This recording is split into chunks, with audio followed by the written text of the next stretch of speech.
En la fiesta de graduación de mi hija, mi exmarido apareció con su amante y comenzó a brindar como si fuera el héroe de la historia. Cuando tomó el micrófono para engrandecerse, no imaginaba que yo no me quedaría callada. Dicen que nadie vuelve a ser el mismo después de una caída. Estoy de acuerdo. Solo que, en mi caso, después de la caída, me levanté con los puños cerrados. Mi nombre es Claudia, y mi historia comienza en el calor palpitante de Oaxaca, en el corazón de México, tierra de colores estridentes, ritmos en las aceras y tradiciones que sobreviven a la tragedia. Fue allí, entre callejones angostos y mercados bulliciosos, que me vi obligada a reconstruir mi vida desde cero. No fue una elección. Fue una necesidad. Mi esposo, Carlos, se fue un miércoles cualquiera, dejando atrás una nota tosca y un rastro de cobardía. Claudia, necesito vivir mi vida. El bolígrafo aún estaba sobre la mesa cuando encontré esas palabras. Débiles, cínicas, pequeñas. 20 años de matrimonio se convirtieron en polvo en segundos. Me quedé allí, parada, con la nota en la mano y un vacío en el estómago. Mi hija, Natalia, acababa de llegar de la escuela, aún con la mochila a cuestas. Escondí el papel como pude. No lloré frente a ella. Aún no. Tenía que proteger lo poco que nos quedaba. Esa noche, tragué el llanto. Y al día siguiente, comencé a luchar. No había tiempo para lamentos. Carlos partió en busca de vivir. Pero lo que realmente quería era huir de la responsabilidad. Y encontró la manera, Lorena. Ah, Lorena. Su nombre ya venía cargado de insinuaciones antes incluso de convertirse en el motivo de mi ruina. Era conocida en el pueblo. No de manera honorable. No de manera limpia. Sabía usar la mirada. Sabía usar los gestos. Era de esas mujeres que dominaban el ambiente sin alzar la voz. Había rumores, siempre los hubo. Hombres casados, promesas rotas, escándalos silenciados. ¿Y Carlos? Carlos fue solo otro tonto atrapado por ella. Lo supe por una vecina, luego por otra. Y, cuando llegó la certeza, ni siquiera tuve que preguntar. Él ya no regresaba. Estaba con ella. Era de ella. Nunca tuve la oportunidad de enfrentarla. Ni lo necesité. Lorena era una presencia invisible que rondaba mis noches. Y Carlos, bueno. Carlos se convirtió en una sombra. Una sombra cobarde. Empecé a trabajar el doble.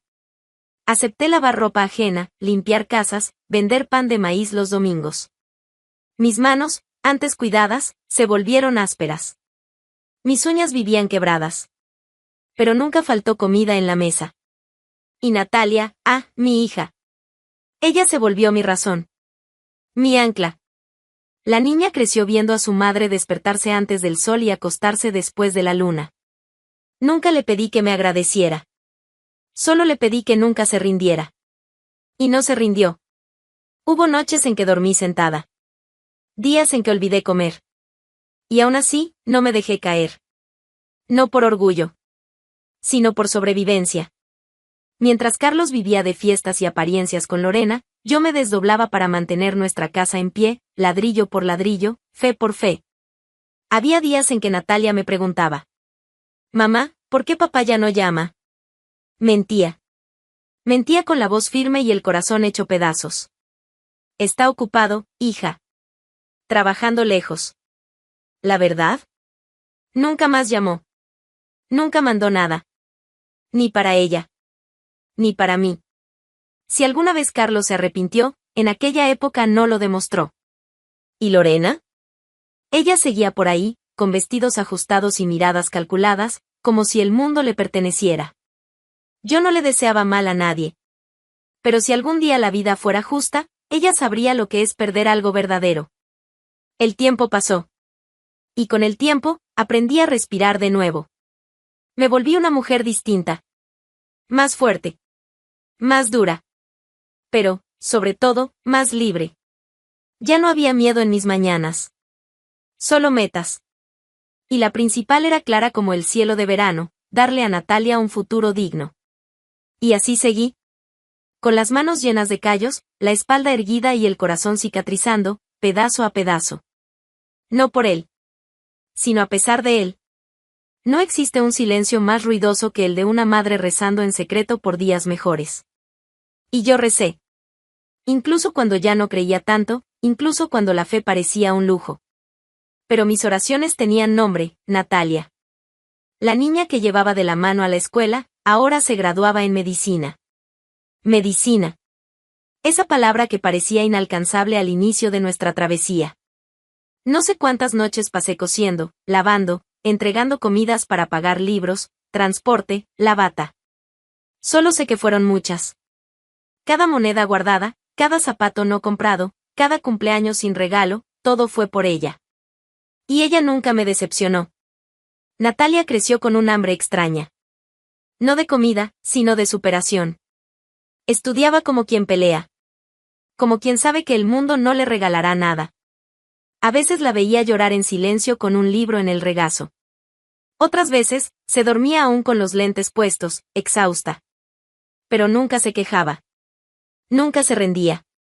El día de la graduación llegó como un regalo envuelto en sacrificio.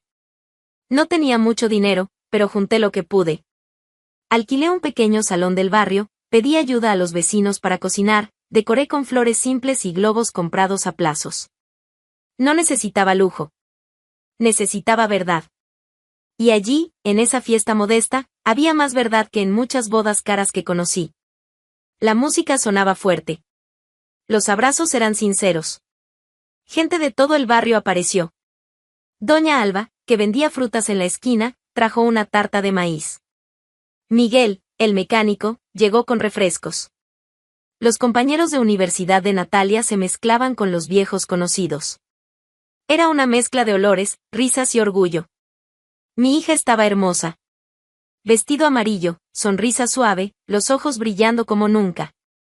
Caminaba por el salón como si flotara, recibiendo abrazos, agradeciendo, riendo fuerte, algo que no hacía desde los 13. Yo la observaba desde lejos, sentada, con un plato en la mano que ni siquiera toqué. Solo podía mirarla y pensar, lo logramos. No había nada más importante en ese momento. Un joven, compañero suyo, se me acercó y dijo: «Usted debe ser la mamá de la doctora Natalia. ¡Felicidades! Ella habla mucho de usted. Dice que es su mayor inspiración». Sonreí. No pude responder. Un nudo en la garganta me detuvo las palabras. Yo era una inspiración. Yo. La mujer que limpiaba baños y se despertaba a las 5 de la mañana. Yo. En cierto momento de la noche, la propia Natalia tomó el micrófono. Miró a todos y dijo: «No estaría aquí sin la fuerza de una mujer que nunca me dejó caer. Una mujer que hizo lo imposible con lo que no tenía. Mi madre. Mi guerrera». Me tomó por sorpresa. Todos empezaron a aplaudir, gritaron mi nombre. Sentí que las piernas me temblaban, los ojos se me llenaban. Me levanté, caminé hacia ella y la abracé en el centro del salón. Allí, en ese instante, lo supe. Todo, absolutamente todo, valió la pena. Ya no importaba si Carlos nunca volvió. Ya no importaba si Lorena lo ganó. Porque lo que yo construí sola, nadie más podría quitármelo. La música volvió. La gente bailaba. Y por un momento, por un único y precioso momento, la vida no dolía. Sonreí. Sonreí como hacía mucho tiempo no lo hacía. Con el alma liviana, con la cabeza en alto. Como quien, finalmente, puede dejar de luchar, y simplemente celebrar. Pero así es la vida, ¿no? Nos deja saborear la victoria. Antes de darle la vuelta al juego sin previo aviso. La música sonaba animada, los abrazos iban y venían, y mi hija era el centro de todo. Natalia sonreía como quien por fin dejó un peso atrás. Yo también. Por primera vez en mucho tiempo, podía respirar sin la carga de las deudas, del miedo, del pasado. Fue entonces cuando la puerta se abrió. Sin prisa, sin ruido, simplemente, se abrió. Las cabezas giraron casi al mismo tiempo. Yo también giré. Y el mundo giró conmigo. Carlos. Allí. Después de años. Traje oscuro, el pelo peinado como para una boda. Y a su lado, pegada de su brazo, Lorena. La mujer más comentada en las calles del pueblo ahora caminaba con tacones sobre el suelo de nuestro salón. Me puse de pie, sin saber por qué. Natalia se congeló. Hasta la banda dejó de tocar por un segundo. Él entró como quien nunca se fue. Pasando entre los invitados con una sonrisita torcida, saludando a unos y otros como si fuera querido. Saludó a Miguel, que apenas asintió con incomodidad. Luego se acercó a doña Alba y soltó. ¿Todavía hace esa tarta de plátano? Era la mejor de la calle. Ella no respondió. Solo cruzó los brazos. Lorena caminaba detrás, con ojos que barrían el ambiente como una jueza. Vi a Carlos acercarse a Natalia. Ella no dijo nada. Él sonrió, pretendiendo afecto, y dijo. Doctora, felicidades, ¿eh? El papá está orgulloso. No hubo abrazo. Ni un gracias. Natalia solo lo miró como quien ve a un extraño. Él se rió de eso. ¿Por nervios? ¿Por arrogancia? No lo sé. Pero se rió. Luego tomó una copa de la mesa, como si fuera el dueño de la fiesta. Se volvió hacia mí y dijo, bien alto. La comida está buena. ¿Superaste las fiestitas de bautizo, Claudia? Eso fue demasiado. La tentación era gritar. Atacar. Pero me contuve. Por Natalia. Por dignidad. Carlos dio algunos pasos hacia el centro del salón y golpeó suavemente la copa con un tenedor. Atención, atención, un minuto de su atención. Su voz cortó el murmullo. Todos miraron. Hoy es un día especial, ¿verdad? Mi hija, graduada en medicina. Un orgullo. Un orgullo que no es solo de ella. Es de la familia. Es mío también. Porque, al final, no cualquiera logra darle esa base a una joven para que llegue tan lejos. Caminaba despacio mientras hablaba, como si fuera dueño del lugar. Esa seguridad falsa irritaba. Su rostro parecía maquillado de importancia. Lorena, en una esquina, solo cruzaba los brazos, evaluando el impacto. Tal vez ustedes no lo sepan, pero siempre hice lo posible para garantizar lo mejor para Natalia. Y miren el resultado. Médica. La primera de la familia, ¿no es cierto, Claudia? Rió. Algunos invitados se miraron incómodos. Doña Alba susurró algo a su esposo.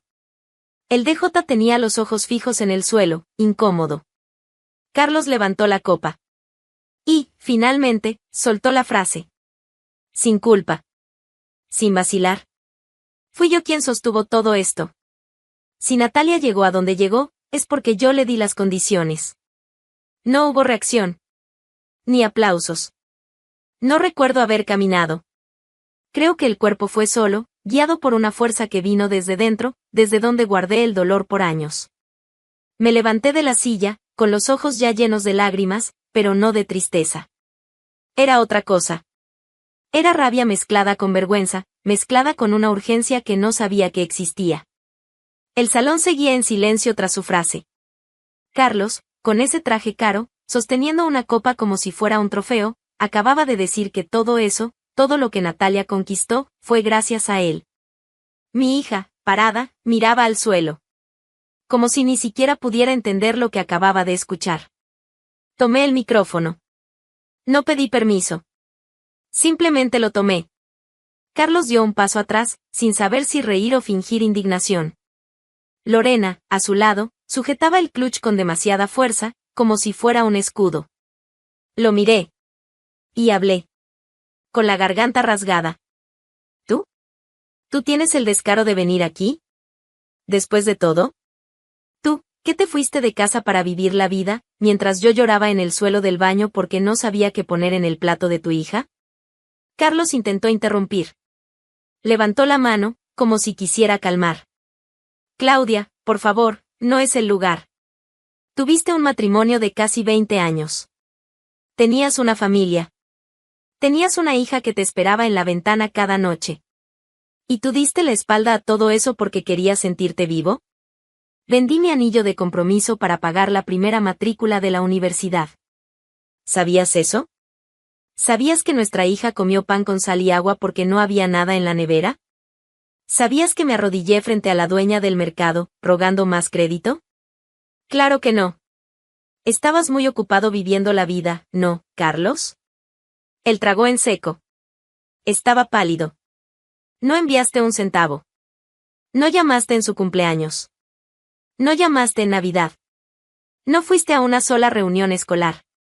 Y ahora apareces aquí, vestido como empresario de telenovela, queriendo robarte el mérito de la hija que abandonaste. Vi a Lorena empezar a caminar discretamente hacia un lado, como buscando una ruta de escape invisible. Pero no había terminado. ¿Y tú, Lorena? Ella se detuvo. Quedó inmóvil. ¿Te acuerdas de mí? ¿Te acuerdas cuando todo el pueblo susurraba tu nombre? ¿Cuando los maridos desaparecían y las esposas descubrían que estaban en tu sofá? ¿Te acuerdas de eso? Ella se puso seria. La sonrisa desapareció. ¿Cuántas familias destruiste? ¿Cuántos nombres manchaste? ¿Estás orgullosa de eso? ¿Pensaste que, porque Carlos cayó en tu teatrillo, ganaste algo? ¿Crees que estás por encima de todos porque sabes usar tacones y fingir dulzura? Ella cruzó los brazos, pero no dijo una palabra. Tú no me quitaste un hombre, Lorena. Me liberaste de un cobarde. Me dejaste sola, sí. Pero me obligaste a ser fuerte. Y lo fui. Y lo soy. Más que cualquiera aquí. A estas alturas, había gente llorando entre los invitados. Doña Alba ya no escondía las lágrimas. El DJ apretaba los audífonos contra los oídos, como si no supiera dónde meter la cara. Carlos seguía ahí, callado. Las manos le temblaban. Ya no había encanto. Ni copa. Ni discurso. ¿Y aún tienes el valor de decir que tú mantuviste a Natalia? Di un paso al frente. Lo miré a los ojos. Y tú no mantuviste ni tu propia dignidad. Yo fui padre y madre. Yo trabajé hasta sangrar. Yo pasé las noches estudiando con ella. Yo la llevé en brazos, la cuidé con fiebre, le di fuerzas en la desesperación. ¿Dónde estabas cuando ella tuvo miedo de reprobar el examen final? ¿Cuándo pensó en rendirse? Carlos parpadeaba rápido. La boca entreabierta. Pero no salía palabra alguna. No mereces ni siquiera el derecho de decir que es tu hija. No la conoces. No sabe el nombre de su mejor amiga, de su primer profesor, ni su color favorito. Solo conoce la imagen que quiere usar para parecer alguien que no es. Y nunca lo fue. Miré a mi alrededor. Todos los ojos estaban puestos en mí. Y tú, Lorena, si crees que ganaste algo, felicidades. Ganaste a un hombre vacío, sin palabra, sin historia. Y ahora perdiste hasta eso. Porque hoy él ya no tiene nada. Me volví hacia el micrófono. Pero yo sí tengo. Tengo a mi hija. Tengo una historia de lucha. Y tengo esta sala entera que vio por lo que pasé. No necesitan aplaudirme. Solo no dejen que la mentira sea más grande que la verdad. Devolví el micrófono. La sala, por unos segundos, permaneció en silencio. Y entonces, un aplauso. Luego otro. Y otro más. No era una celebración. Era reconocimiento. Era justicia. Y en ese instante, con los ojos llenos y el pecho erguido, supe, el dolor no se fue. Pero ya no me controla. Mi hija seguía parada, en el mismo lugar desde que Carlos abrió la boca por primera vez. No se movió durante mi discurso. No lloró. No gritó. Simplemente, se quedó ahí. Hasta ahora. Pero entonces, como si algo se hubiera roto por dentro, dio un paso. Uno solo. Y en ese paso, llevaba todo, el choque, el luto, la indignación. Vi sus ojos volverse lentamente hacia el hombre que un día llamó papá. Ya no había ternura en ellos. Ni esperanza. Carlos intentó extender la mano, un gesto automático, patético. Hija, Escu. Pero ella lo interrumpió. Su voz salió baja, casi un susurro. Pero dolió como un grito. Me das asco. La frase rasgó el salón. Carlos se quedó congelado con la mano en el aire, como si hubiera recibido una bofetada invisible. Vi a la gente bajar la mirada, incómoda. Doña Alba se tapó la boca con ambas manos. El profesor de la universidad negó con la cabeza, con los ojos llenos de lágrimas. Natalia empezó a caminar. Rápido. Pasó junto a mí sin mirar. Pasó junto a Carlos sin desviar la mirada. Lorena intentó apartarse, casi como si pensara que iba a ser empujada. Pero Natalia no tocó a nadie. Solo siguió. Y desapareció por la puerta. Carlos intentó dar un paso, pero tropezó consigo mismo. La copa se le resbaló de la mano. El sonido del vidrio rompiéndose en el suelo cortó el aire como un disparo. Se quedó allí. Quieto. Delante de todos. El hombre que había entrado con el pecho inflado, ahora no sabía dónde esconder la cara. La expresión de Carlos cambió. Aquella sonrisa segura, falsa, arrogante, fue desapareciendo. En su lugar, una mirada perdida, húmeda, como si recién en ese momento se diera cuenta de lo que había hecho. Me miró. Tal vez esperando una reacción. Una piedad. Un gesto. Pero yo solo lo miré fijamente. Por dentro, temblaba. Porque ver el dolor de mi hija me rompía más que cualquier palabra que pudiera decir. Pero no retrocedí. Carlos se pasó la mano por la cara, como si quisiera borrar la escena. Como si pudiera. Lorena se le acercó con pasos lentos. Vamos, Carlos, dijo ella, casi en un susurro. Pero él no respondió. Se quedó allí, mirando al suelo, como si buscara un agujero donde desaparecer. Ella insistió. Vamos. Esto se terminó. Carlos giró la cabeza despacio. La miró como quien despierta de una pesadilla. Y allí, por primera vez, vi a Lorena con otro rostro. Sin control. Sin encanto. Sin ese aire de mujer que siempre sabía lo que hacía. Ya sabía que había perdido. Entonces Lorena se dio vuelta y salió caminando. Sin mirar atrás. Tacones golpeando el suelo, pasos decididos. Pero no de quien vence, de quien huye. Carlos se quedó. Solo. Nadie se acercó a él. Nadie lo tocó. Ni siquiera aquellos conocidos que alguna vez fingieron admirarlo. El DJ miró el micrófono como quien pregunta, ¿puedo poner algo? Pero nadie respondió. Respiré hondo. Todo el salón parecía un campo minado, donde todos esperaban la próxima explosión. Pero no vendría. La explosión acababa de suceder. Y quienes quedaron, necesitaban recoger los pedazos. Fui al baño del fondo, donde imaginé que estaría mi hija. Pero no estaba allí. Ni en la entrada. Ni en el patio. Se había ido. Carlos finalmente comenzó a caminar. Cabeza baja. Hombros caídos. En la salida, giró una última vez la cabeza hacia atrás. Buscaba a alguien, tal vez por instinto. Tal vez por desesperación. Pero lo único que encontró fue el reflejo de lo que se había convertido. Un padre que ya no era padre, un hombre que ya no tenía a dónde volver. Ese lunes, pocos días después de la fiesta, el cielo de Sevilla estaba despejado. El calor ya comenzaba a dar tregua. Natalia salió temprano, bata doblada sobre el brazo, y antes de cerrar la puerta, giró el rostro y dijo: Hoy es mi primer turno oficial. ¿Vienes a almorzar conmigo al hospital? Respondí con una sonrisa. Claro. Avísame la hora y paso por la panadería para llevar pan de verdad, no esa comida de comedor. Ella rió. Esa risa ligera, que uno solo redescubre después de mucho tiempo. Y allí estaba, nuestra vida. Normal. Limpia. Sin máscaras. Después de lo que pasó en la fiesta, no hacía falta decir nada más. ¿Carlos y Lorena? Desaparecieron de nuestra historia. No por arte de magia. Sino porque ya no tenían ningún papel que cumplir. Carlos intentó llamar al día siguiente. Sonó 2 veces. No contesté.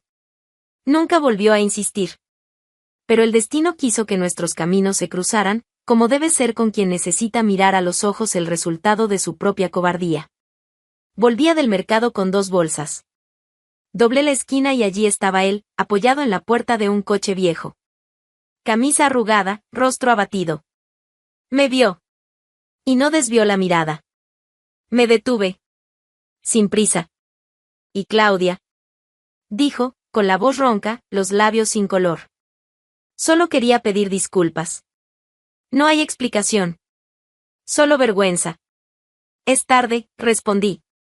Pero está bien que sientas vergüenza. Al menos sientes algo. Asintió. Miró al suelo. Luego, me miró otra vez. Lorena me dejó. Dijo que no nació para cuidar a un hombre roto. No respondí con sarcasmo. Ni le deseé suerte. Solo solté. No estás roto, Carlos. Estás vacío. Es diferente. Lo roto viene de la caída. Pero tú no caíste. Huiste. Y quien huye no aprende. Se quedó en silencio. Y me fui. No con rabia.